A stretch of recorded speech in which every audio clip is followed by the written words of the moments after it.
Can you keep high attraction in a relationship lifelong? Can you keep that chemistry, that passion, basically forever? Or is it just in the first 3 months? Is it just in the first year? Or can you keep it forever? Can you keep that spark, that mystery attraction forever? I have to tell you that I used to think it's only in the beginning.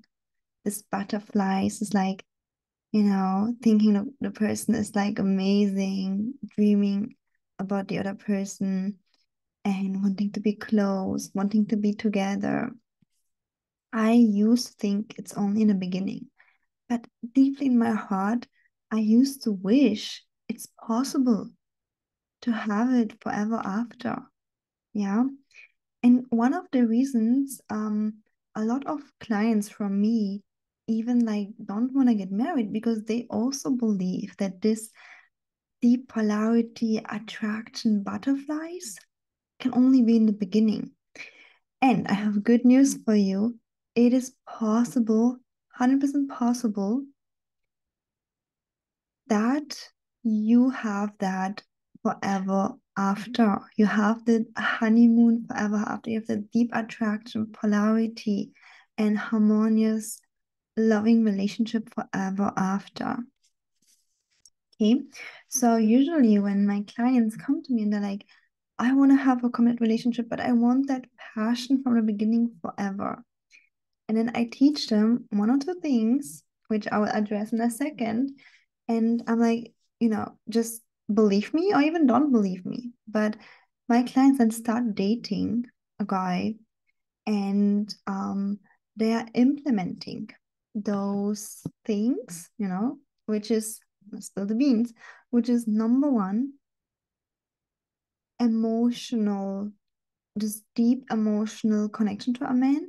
And number two, polarity between the feminine and masculine. So once they implement it in this dating relationship and even like half this relation for a year or two, they're like, yep, it's still there. After a year or two, it's still there. We are still having this polarity. And it's the first time in my life I have this kind of love and polarity, even long term and harmonious relationship.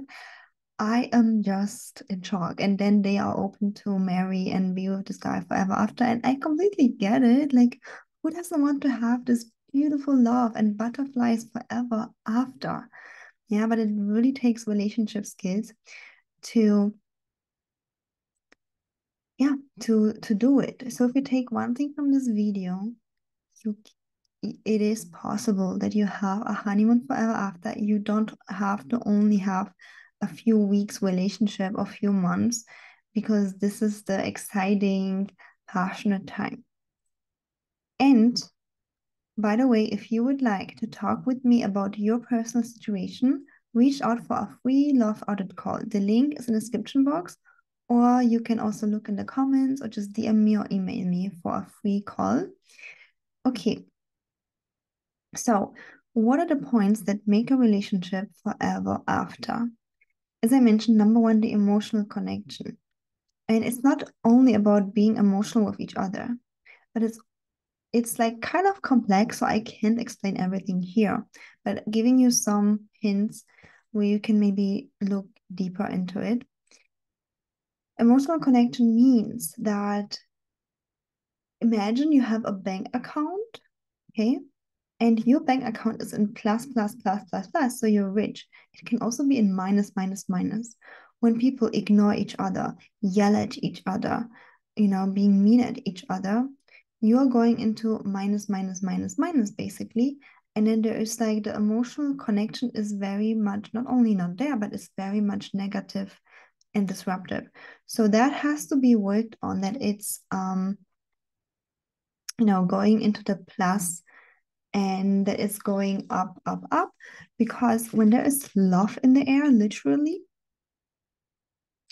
the emotional connection gets stronger and both people feel loved. Okay, just think about the bank account. Like if it's in minus, it's bad, right? Like we all know. If it's in plus and plus, and how to do it, this video is too long to explain all of that. But basically, this is what you have to work on. Yeah, and if you need personal guidance, you can reach out to me. Second point is the polarity, the feminine and masculine. A lot of modern women, high achieving women, we are all having jobs. You are very smart, strategic, and we are taught in school, university, a career to be in our masculine energy, to take action, to be leading, to do things ourselves. And that is wonderful. I am 100% fan of that. I love seeing women empowered in freedom, making money, kicking businesses. The problem is that in the beginning of a relationship, there's a natural polarity. It just created naturally through the new, new relationship, through the high chemistry. But later, people usually go back to their old habits. So it is important, very, very, very important that this polarity of feminine and masculine is restored. And for a high achieving woman like you would have to understand, okay, at my job, I'm going to be, like this empowered woman. I'm using masculine energy. And for example, in my, on my dates, even though I can do everything by myself, I let, like one example of feminine energy, I let the guy open the door. It's fine. That is an example of feminine energy. And obviously, as modern women, we might be like thinking, I can do it. Like, I can open my own door. Like, what's the thing about it? The thing is that it creates polarity. Yeah. Where in the beginning, you didn't even notice that the guy was like opening doors, being so kind. Now we have to like keep the polarity. And polarity is like a magnet, plus and minus, right? It's like, this like magnetic field where two people just want to be next to each other, want to be together, and two of the opposite attract each other. So for that, you would need to practice being able to switch between the feminine and masculine pole, which you need for your work and also in your relationship to keep having this polarity. You need to be in this feminine pole. So I hope that helps. And yeah, here's some hints. And if you would like to discuss about your personal situation with me, again, reach out for a free love audit call. The link is in the description box. Okay. So, and if you like this video, give it a thumbs up, subscribe, and I see you in the next one.